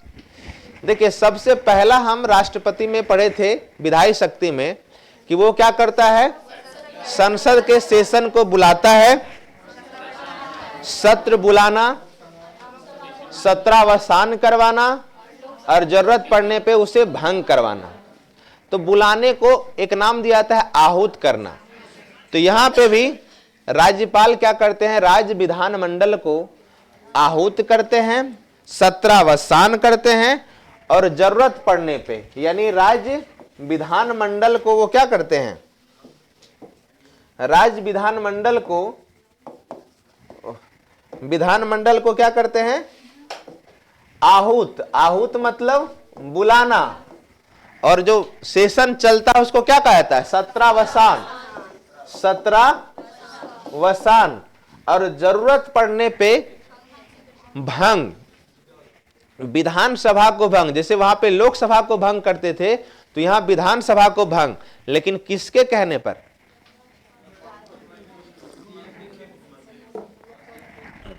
वहां पे पीएम के कहने पर, तो यहां पे सीएम के कहने पर क्या करते हैं, भंग करते हैं। किसको, विधानसभा को। ठीक है, तो पहला वहां पे भी ये होता था, यहां पे भी ये होता है। अच्छा, वहां पे हम लोग देखते थे कि आर्टिकल 331 में यह व्यवस्था है कि लोकसभा में 2 एंग्लो इंडियन, और आर्टिकल 80 में है कि राज्यसभा में 12 ऐसे व्यक्ति को मनोनीत करते थे जो समाज के अच्छे व्यक्ति हैं, है ना, मनोनीत करते थे। वैसा ही कुछ अधिकार यहां राज्यपाल के पास भी होता है। अब देखिए, राज्यपाल के पास क्या होता है, विधानसभा में वो 1 एंग्लो इंडियन को नियुक्त करते हैं, 1 एंग्लो इंडियन को नियुक्त करते हैं, मतलब नियुक्त करते थे, है ना। अब ये व्यवस्था नहीं है, ये समाप्त हो गया। 104वां संविधान संशोधन याद है, जब वहां पे सेंटर में हुआ।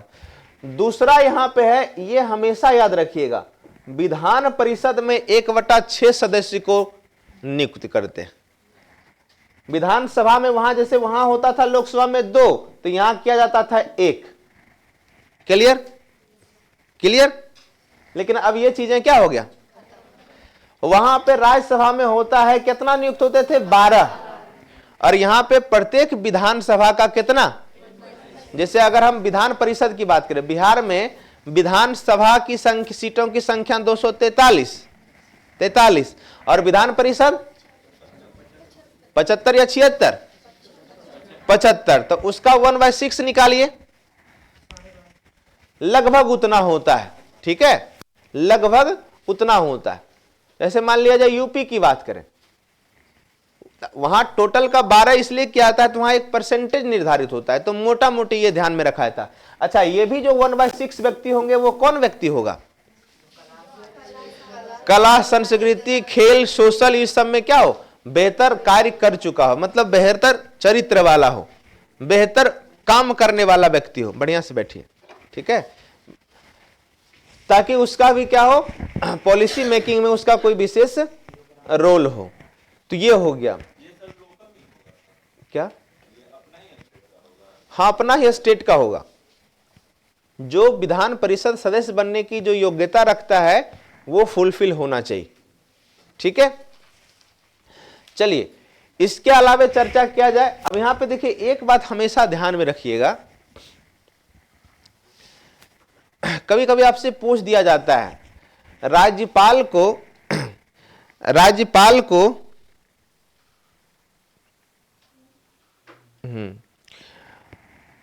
क्वेश्चन आपसे पूछा जाएगा, निम्नलिखित में से किस आर्टिकल के तहत राज्यपाल को संयुक्त अधिवेशन बुलाने का अधिकार है ना, 108, है ना।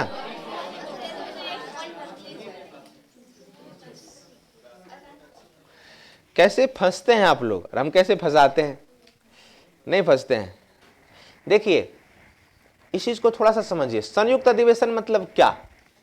मतलब दो लोग में झगड़ा, तीसरा पैचअप कराएगा, यही ना।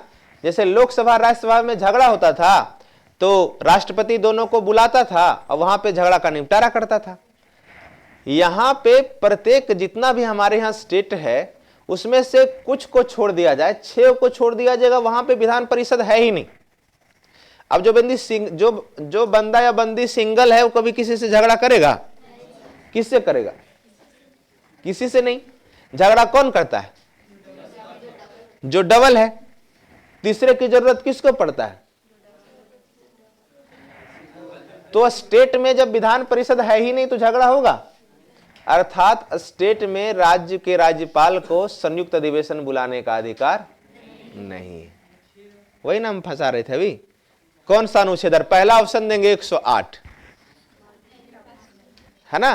तो ध्यान रखिएगा, राज्य की झगड़ा जहां होगा नहीं वहां पे, समझ रहे हैं ना, और जहां झगड़ा नहीं होता है वो सबसे सुखी जीवन है ना। जरूर है।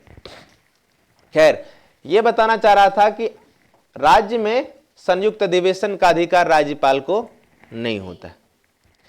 दूसरा, लेकिन एक अधिकार होता है यहां पे, अध्यादेश की शक्ति। राष्ट्रपति को अध्यादेश की शक्ति कितना अनुच्छेद के अंतर्गत था? अनुच्छेद 1, 2, 3, 123 ऑर्डिनेंस पावर था राष्ट्रपति के पास। राज्यपाल के पास कुछ नहीं करना है, इसको करना है इधर और इसको करना है इधर। 213 मतलब कि राज्यपाल को अध्यादेश जारी करने की शक्ति अनुच्छेद कितना के अंतर्गत है? 213 के अंतर्गत है। अब देखिए अध्यादेश क्या होता है, ये तो हम बताए थे। जब सेशन नहीं चल रहा हो, जब सेशन नहीं चल रहा हो और किसी भी मुद्दे पर विधि बनाना जरूरी हो, अनिवार्य हो या बहुत ज्यादा नेसेसरी हो, तो ऐसे कंडीशन में राज्यपाल अध्यादेश जारी करता है ना। और अध्यादेश जारी करने के बाद कितना सप्ताह? 6 सप्ताह। जिस तरीके से वहां 6 सप्ताह, यहां भी 6 सप्ताह के अंदर क्या होता है? इसका अनुमोदन जरूरी होता है। सेशन चलेगा 6 सप्ताह के अंदर, अगर वो बिल, वो जो कानून अध्यादेश लाया अगर सही है तो वो कानून बन के हमेशा के लिए लागू, और अगर नहीं है तो वो क्या हो जाएगा? समाप्त। खत्म कौन सी होता है? समाप्त हो जाएगा। ठीक है, तो यही था अध्यादेश की शक्ति। ठीक है, तो ये पावर राष्ट्रपति के साथ साथ राज्यपाल को भी होता है। कोई दिक्कत है? सारा चीज राज्यपाल है, सारा चीज राष्ट्रपति का ही है ना, कुछ अलग है, जहां जहां अलग है वहां बता रहे हैं। अच्छा, दूसरा चीज हमने बताया था, जब मान लिया जाए वहां पे लोकसभा से कोई विधेयक पास होता है, फिर राज्यसभा से जब विधेयक पास होता है तो कहां पहुंचता है? प्रेसिडेंट के पास। तो प्रेसिडेंट के पास कितनी शक्तियां होती है? 3। या तो स्वीकृति देगा, या स्वीकृति के लिए रख लेगा, स्वीकृति के लिए रोक लेगा। वही होता है, स्वीकृति देगा या स्वीकृति के लिए रोक लेगा अपने पास। अब बाद में भूला जाता है, वही तो बीटो होता है। और तीसरा होता था कि पुनर्विचार के लिए भेजता था, ये राष्ट्रपति के पास। लेकिन सेम कंडीशन अगर यहां पे राज्यपाल के पास, यहां पे जैसे है विधान, यहां है विधान सभा, यहां है विधान परिषद, और यहां पे कौन है? गवर्नर। जैसे राज्य में अगर कोई विधेयक विधानसभा से पास हुआ, विधान परिषद से पास हुआ, तो राज्यपाल महोदय के पास आता है राज्यपाल महोदय के पास। हालांकि ये चर्चा हमने राष्ट्रपति में भी ऑलरेडी पहले कर चुके हैं। राज्यपाल के पास आता है। दूसरा चीज, 6 विधान परिषद वाले राज्यों को छोड़ दिया जाए तो वहां सिर्फ विधानसभा में पास होकर के डायरेक्ट कहां आएगा? 6 विधान परिषद वाले राज्यों का नाम कौन कौन?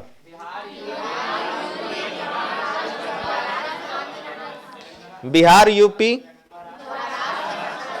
झारखंड, एमपी नहीं, बिहार, यूपी, महाराष्ट्र, कर्नाटका,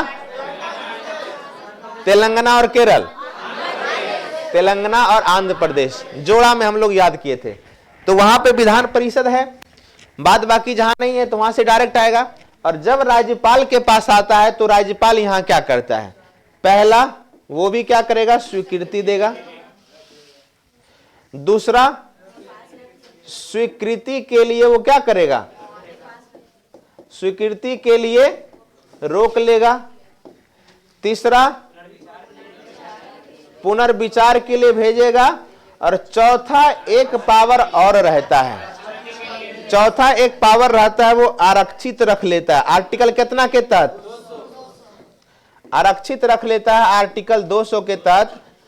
और उसमें देखिए आपके मटेरियल में बहुत अच्छा से लिखा होगा, वो वैसे ही सब्जेक्ट को, वैसे ही विधेयक को आरक्षित रखता है जो राज्य की संप्रभुता, देश की संप्रभुता या नेशनल, इंटरनेशनल या केंद्र राज्य संबंध, इस तरह का डीपीएसपी, मौलिक अधिकार, इन सब से संबंधित विशेष मुद्दा हो। मतलब कि जो राज्यपाल को लगे कि इस विधेयक पर, इस प्रकार के कानून पर एक बार सेंटर का सुझाव भी मतलब जरूरी है, या सेंटर को भी जरूर देखना चाहिए।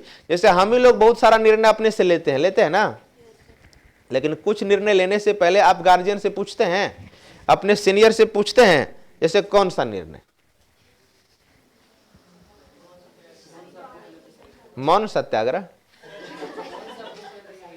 अच्छा 201 के तहत राष्ट्रपति उसको भेजता है। फिर हाँ,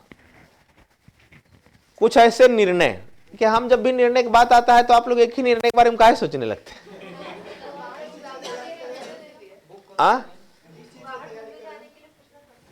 हाँ, तो ये सब बहुत सारा निर्णय होता है ना, ये सब कहने की बातें हैं। हकीकत यह है कि आज तक कितने बार बाहर घूमने गए और अपने मम्मी पापा से पूछे हैं कि मम्मी जाइयो, पूछे हैं? हाँ, ये बोलिए ना, बिहार से बाहर जाने के बारे में पूछना पड़ता है। तो क्या लगता है कि लड़का खलेर होता है, ऐसे चल जाता है, उन्हें पूछता है?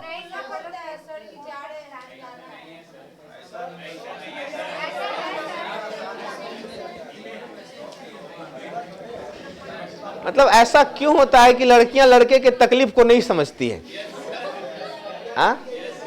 नहीं, ऐसा नहीं है। कुछ ऐसा निर्णय होता है जो आज भी हम लेने के लिए गार्जियन से पूछते हैं, है ना? चाहे वो लड़का हो लड़कियां हो, कोई अब अंतर दोनों में नहीं है। बाहर घूमने जाने के लिए लड़का भले पूछता है, लड़की नहीं पूछती है, पूछती है। चलिए सही है, ठीक है भाई, पूछते हैं। हमको ऐसा नहीं लगता है, हम भी जिंदगी देखें, दुनिया देखें, झूठ मत बोलिए। आरक्षित की जब बात आती है, राज्यपाल राष्ट्रपति के लिए कोई ऐसे विषय को आरक्षित रखते हैं। क्यों? क्योंकि उनको लगता है कि इस विषय पे सेंटर का राय जरूरी है। साथ ही साथ राज्यपाल चूंकि राष्ट्रपति से और ज्यादा अनुभवी होते हैं, या उसको ऐसा लगता है कि इससे वो बेहतर सुझाव दे सकते हैं, तो ऐसे मुद्दों के लिए वो किसके पास रख लेते हैं? राष्ट्रपति के पास रख लेते हैं। और राष्ट्रपति फिर उसको कहां भेजता है? पुनर्निर्वाचन के लिए भेजता है। तो यहां से पास होकर के फिर यहां जाएगा तो बाध्य है।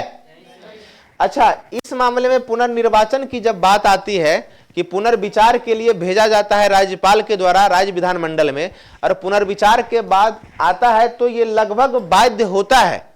लेकिन ऐसा कोई स्पष्ट विवरण नहीं है जैसा कि 44वां संविधान संशोधन के तहत वहां पे किया गया है।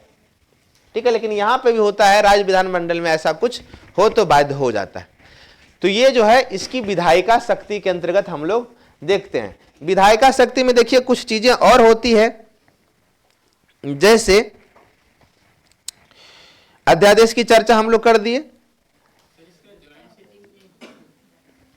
तो वही ना अभी बोले, वहां पे भी ऐसा प्रावधान नहीं है। राज्यपाल राज्य विधानमंडल के संदर्भ में ज्वाइंट सिटिंग का वैसा सिचुएशन नहीं है। ये कई बार क्वेश्चन पूछता है ना, तो इसलिए हम आपको ध्यान यहां पे दी। क्लियर? देखिए, तो ये विधायी शक्ति में मोटा मोटी इतना। इसके अलावे जरूरत पड़ने पे सीएजी का जो रिपोर्ट होता है, या और जो रिपोर्ट संसद, जिस तरह से वहां पे संसद के पटल पे रख पाते थे, तो यहाँ पे भी विधानमंडल के पटल पे रखा जाता है, और कुछ वैसा विशेष नहीं है। अब मोटा मोटी हम लोग आते हैं वित्तीय शक्ति। तो चलिए हम लोग विधायी शक्ति में क्या क्या देखे?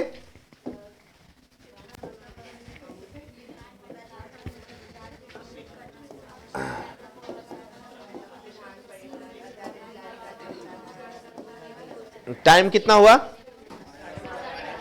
आधा घंटा है। अच्छा, आधा घंटा में कंप्लीट करना है नहीं, चलिए थोड़ा फास्ट करते हैं। देखिए वित्तीय शक्ति, तो वित्तीय शक्ति आप राष्ट्रपति को वहां पे देखिए, ठीक है। पहला वित्तीय शक्ति वहां क्या था समझिए, देखिए वहां पे था आर्टिकल 280 के तहत वित्त आयोग। समझिए इस चीज को, वित्त आयोग। यह वित्त आयोग क्या होता है? प्रत्येक 5 वर्ष के लिए एक वित्त आयोग का गठन होता है और वो केंद्र और राज्य के बीच पैसा का बंटवारा करता है, वित्त का बंटवारा करता है, कर का बंटवारा करता है। और उसी के अंतर्गत 5 वर्ष में प्रत्येक फाइनेंस ईयर को लेकर के पैसा आता है। जैसे मान लिया अभी चल रहा है 15 माह, 21 से लेके 26 तक है, तो पहला इसका वित्तीय वर्ष हो जाएगा 21-22, दूसरा वित्तीय वर्ष हो जाएगा 22-23, फिर 23-24, फिर 24-25, फिर 25-26, 26 5 वर्ष हो गया। और प्रत्येक देखिए चलता है सिस्टम कैसे, यही प्रत्येक वित्तीय वर्ष, जैसे मान लिया जाए 22-23 वित्तीय वर्ष में मैंने पंचायती राज को इतना अरब, इतना करोड़, इतना लाख, इतना हजार रुपये मात्र दिया, मात्र ही होता है, मात्र दिया। अब उसमें से क्या है, वो पैसा आपके पास आ गया।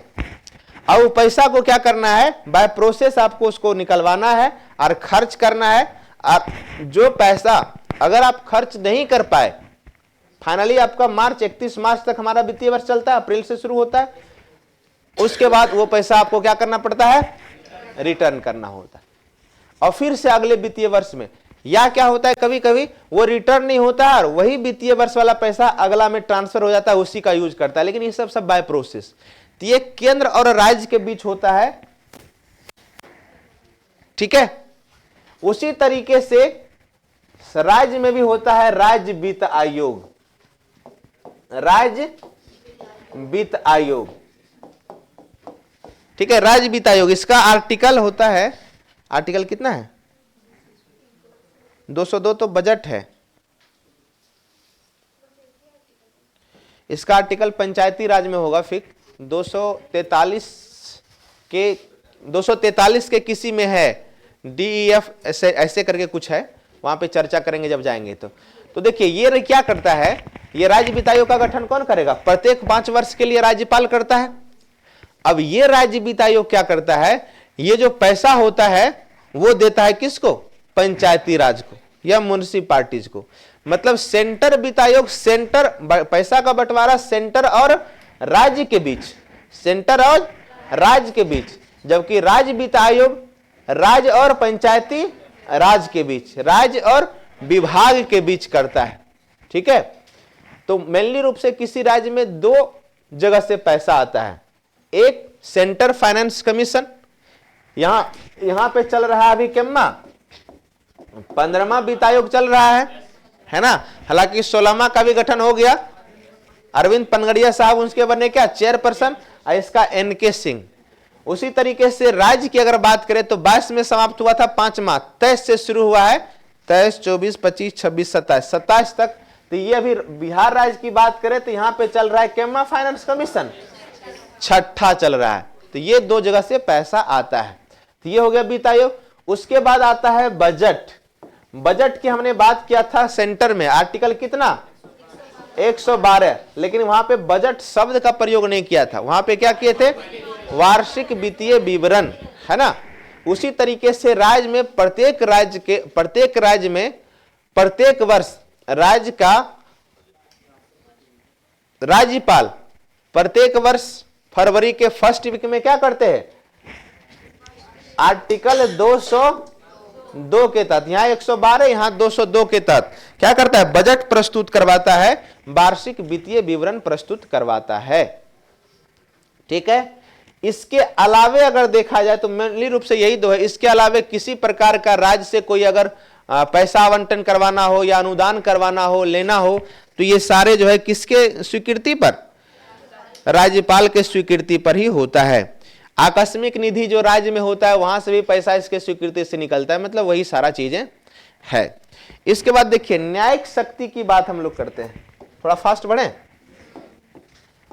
न्यायिक शक्ति, न्यायिक शक्ति में हमेशा ध्यान रखिए सुप्रीम कोर्ट और हाई कोर्ट के जज की नियुक्ति में इसका विशेष रोल होता नहीं है। हाँ, हाई कोर्ट के जज के मुख्य न्यायाधीश ने न्यायाधीश की नियुक्ति में सलाह जरूर लिया जाता है, लेकिन इसमें मेनली रूप से आपको देखना है डिस्ट्रिक्ट कोर्ट जो होता है, डिस्ट्रिक्ट कोर्ट के जितने भी जज होते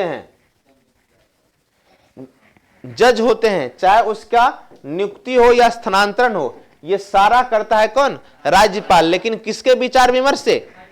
हाई कोर्ट के विचार विमर्श से करता है। तो यही मोटा मोटी हो गया, है ना।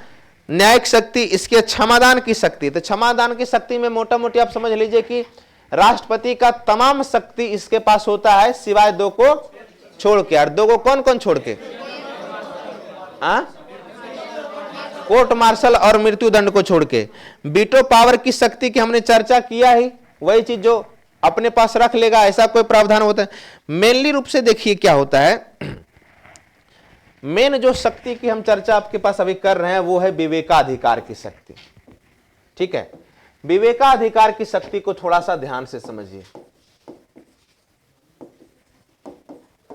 विवेकाधिकार की शक्ति, देखिए होता क्या है, विवेकाधिकार की शक्ति, स्पेशल पावर, विशेषाधिकार, ये विवेकाधिकार की जो शक्ति दिया गया है सेंटर में राष्ट्रपति को या राज्य में गवर्नर को, ये क्यों दिया गया? देखिए कई बार ऐसा सिचुएशन आता है, जैसे आप सिलेक्शन लीजिएगा, पढ़ाई कर रहे हैं, इतना पढ़ रहे हैं, लेकिन आप जो जिस जॉब में जाइएगा उस जॉब में इस पढ़ाई का कोई यूज नहीं। जैसे आप मान लीजिए पढ़ रहे हैं कि भारत में आक्रमण हुआ, अकबर ने युद्ध किया, बाबर ने इसको पीटा, है ना, फलना ने ये किया। सिलेक्शन के बाद ना कभी कोई यूज होगा, ना वैसा कोई एग्जाम होगा जिसमें आप इसको यूज कीजिएगा। पॉलिटिकल चूंकि थोड़ा सा प्रशासन से संबंधित सब्जेक्ट है तो इसका यूज आपको कहीं ना कहीं होगा। वहां पे आप कहीं नहीं आपको पूछेगा कि माइटोकॉन्ड्रिया में क्या होता है, फलना चिलना में क्या होता है। कुल मिला के मेरे कहने का मतलब यह है कि जो भी हम पाठ्य पुस्तक में सिलेबस में पढ़ते हैं इसका यूज आफ्टर सिलेक्शन बहुत कम या ना के बराबर होता है। तो फिर क्यों पढ़ते हैं? सवाल आता है क्यों पढ़ते हैं? ताकि इतना पढ़ने के बाद आपका अपना कुछ स्पेशल विवेक डेवलप हो, और उसी विवेक से जब आप सिलेक्शन के बाद काम के लिए जाएं तो उसी विवेक के आधार पे आप उचित निर्णय ले, कहीं का जो सिचुएशन या जो भी वहां की कार्य पद्धति है और उसके अनुसार आप काम करें। अब देखिए लोग कहता है कि पढ़ता है, जैसे एक, अब इसका एग्जांपल लीजिए, एक पढ़ा लिखा व्यक्ति है ना, मान लीजिए सिलेक्शन ले लिया या सिलेक्शन नहीं भी लिया, और एकदम नहीं पढ़ा लिखा व्यक्ति है, दोनों को एक काम दिया गया, दो को पागल घोड़ा है, उसको कंट्रोल करना है ना, ऐसा होता है ना। अब बताइए दोनों में से क्या प्रायोरिटी है, कौन जल्दी बेहतर कंट्रोल करेगा?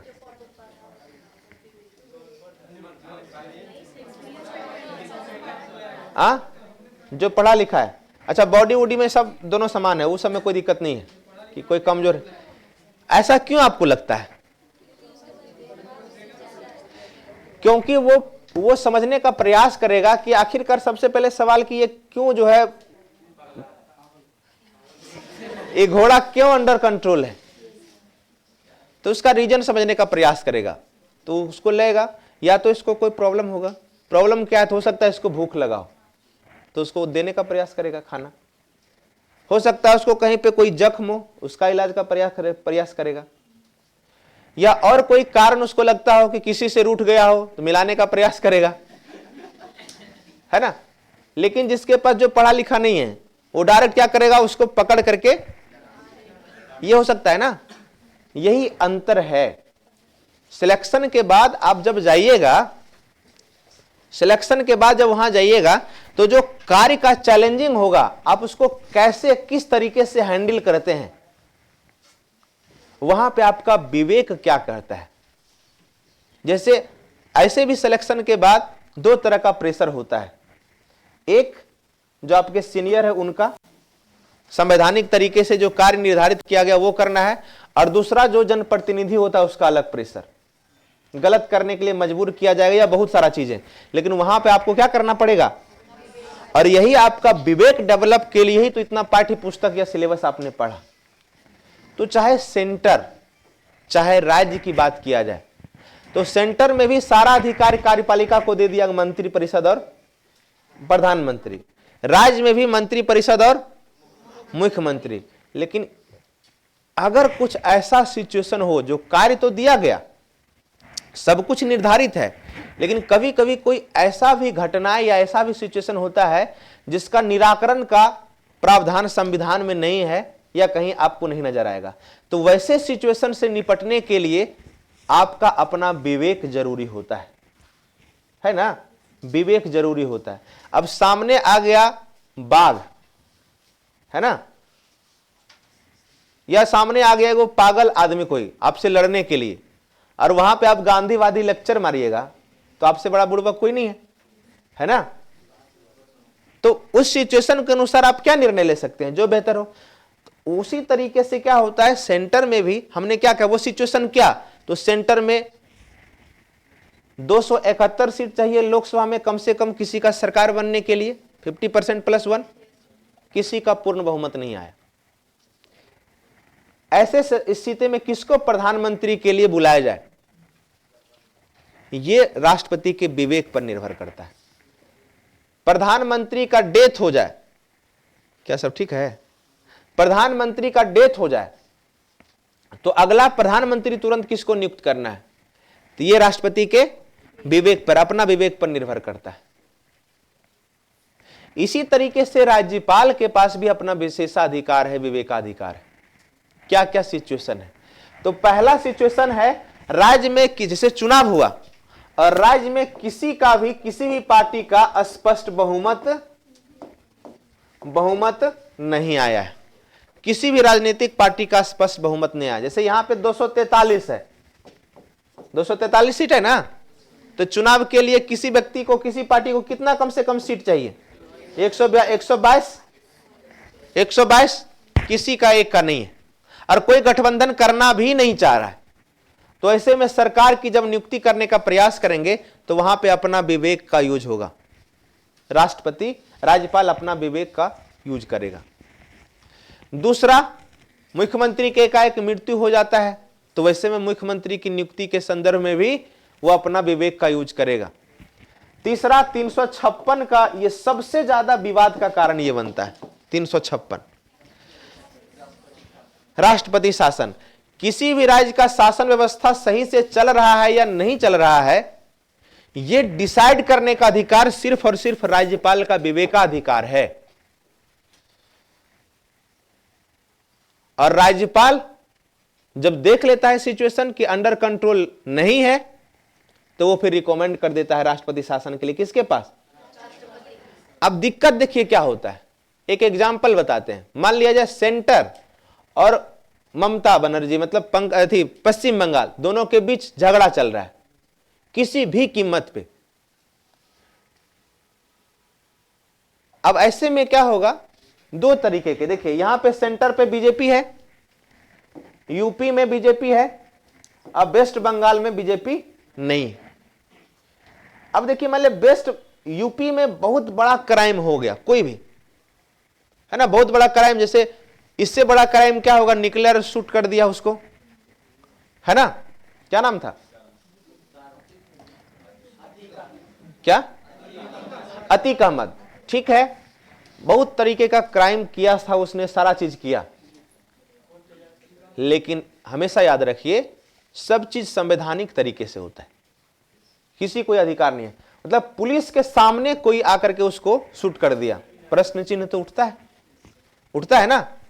हाथरस नाम याद है, हाथरस की घटना जो रेप किया गया, जला दिया गया, उस तरह की एक बात।